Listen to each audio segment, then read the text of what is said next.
The Joe Rogan Experience. This is what comes with it. And that's why you're so good, man. That hustler mentality, that's so important. That's so important. You just network. You find people that that are as driven as you. Yeah. And then you just figure out ways to work together and do shit. But comedy is so many motherfuckers are lying, bro. They're lying. How so? And you lie. You get the leverage. And so the way I got hired on radio, so at the time, the thought was that, this is 2001, I'm out of college, and if I can get on the radio, then that'll give me more access in the city, and I can host my own comedy night. By hosting my own comedy night, I can offer money to out-of-towners who also have comedy nights and do swap outs. So I needed to get the radio gig. So at the time, they were doing some sort of contest or some shit. Who's the funniest in Birmingham or some shit? And I missed the window for the contest. And so I knew, the long story short is that I go to the radio station. I asked the guy at the time, Buck Wild, who was hosting 95.7. Not the same store in Buck Wild, different Buck Wild. I don't know any Buck Wilds. Okay, perfect. Not the same Buck Wild. Oh, different Buck Wild. Oh, okay. So I said, hey, man, I'm a comic. I have a degree in journalism. It's a perfect fit. Fuck with me. And he goes, nah, we're done with that. We're not going to have a comic. I go, okay, cool. Now, I'd done enough of the comedy club in Birmingham to know that on Black weekends, the Black radio station hosts the Black comedy night on Fridays, and they throw out T-shirts and all that shit. So I go to the comedy club, and I told Bruce Ayers, I said, hey, I just got hired at 95.7, and they want me to open for D.L. Hughley this weekend. And he goes, okay, that's fine. So I go back to 95.7. I go, yo, I know you don't want to fuck with me, but I'm opening for DL this weekend. Do me a favor, watch my set. If I'm funny, put me on Monday morning. He goes, you got a deal.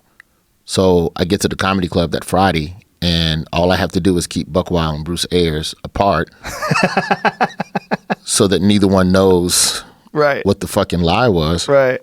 And Bruce came backstage, and you just, if as long as you act like you belong and you act like the truth is the truth, people will kind of merge in with that shit.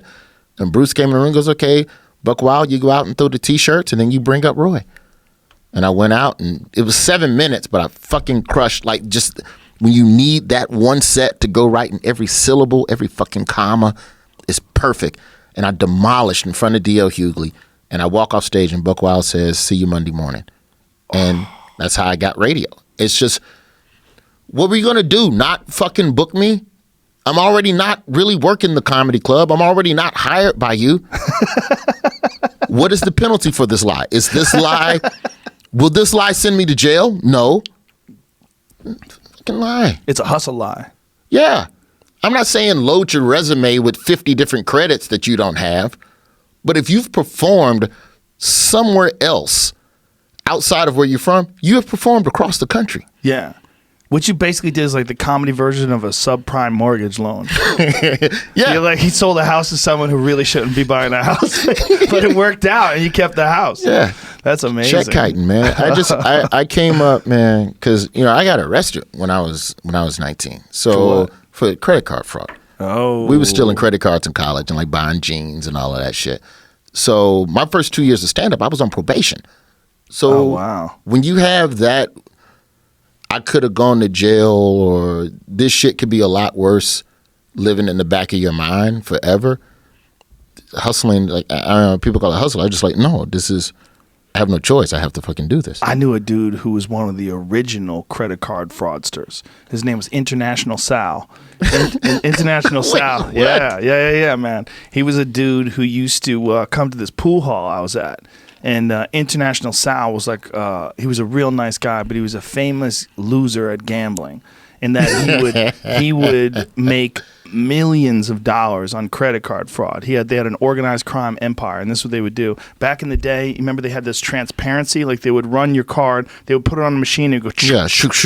Yeah, but the carbon. The carbon. They would take those carbons. People who worked in these department stores would take the carbons and sell them to him. He would take those carbons, make a totally new credit card out of that carbon with some sort of machine, and then they would distribute them to these guys. They would buy goods with this stuff, and then they would sell the goods. And then guys would come to him in the pool hall with paper bags filled with cash. And all he wanted to do was gamble on pool, and he could never win. And when I'm telling you never win, that guy was playing with dirty money, and he knew it. His head was fucked up. He would be staring. The 9-ball would be in the hole, and he would be like a foot away from it, and you see his hand shaking, and just shank it. Just fuck it up and hit the rail and bounce it off, and people would go, no, he missed. He missed. I can't fucking believe he missed. And International Sal could never win. He could never win. But he was one of the original dudes. Did you find something from him? Something very weird just happened. What happened? So I'm typing I'm typing in International Sal, Right. and I hit spacebar, Right. and two things come up: credit card thief and pool player. But when I click to search for that, nothing shows up. Like, for instance, credit card thief, and it just brings up a bunch of other stuff about credit card thieves and other people. Well, honestly, it might be because of us. I'd But never that looked it up before. But the search might exist because of us. Because I know 'Cause I've other talked people- about okay. International Sal before. All right, okay. And him being a credit card thief. And just He's people have dead. looked. All right. My friend's mom was actually taking care of him when he was in hospice. He had cancer. He died of rectal cancer, man. I was God like, damn, Sal. yeah, it was bad. It was bad. Sal Butera? No. Sal Butera is a famous pool player. This International Sal was not a famous pool. Sal Butera was a winner. International Sal couldn't win. But he was Yeah. one of the original credit card fraudsters. He went to jail for quite a long time and then got out and was doing the same goddamn thing again. What's crazy though is that when you get arrested, especially for like some white collar shit like that, like what they don't tell you about getting arrested is that the first thing they do is try to pin other unsolved shit on you.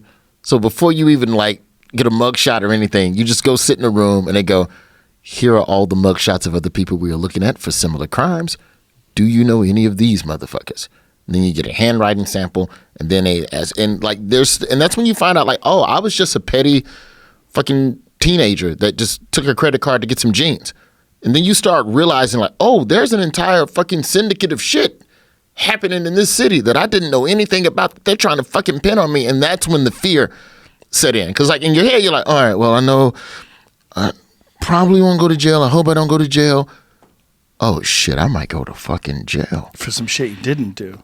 Oh, And they don't care. fuck, They I do might not go- care. And that's They've when decided you're already a criminal. and that's when I got into comedy.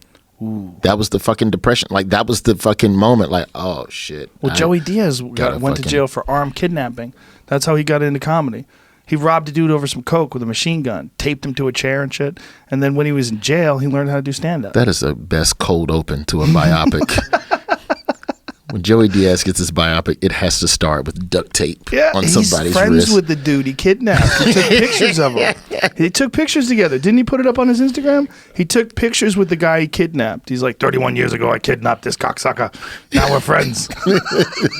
That's the beautiful thing, though, man. It's a redemption and being able to make a mistake and get back in the Yes. mix. Well, some of the and greatest, do most right. disciplined people went to jail because they were like Bernard Hopkins, one of my all-time favorite boxers. Mm-hmm. He's one of the greatest middleweight champions of all time, and Bernard Hopkins spent like 6 years in jail for armed robbery, and he learned how to be disciplined when he was in jail. And when he got out of jail, he not only did he have like a drive that other people probably couldn't comprehend, but he knew what would happen if it went bad again. He knew what would happen if he slid back down that road again.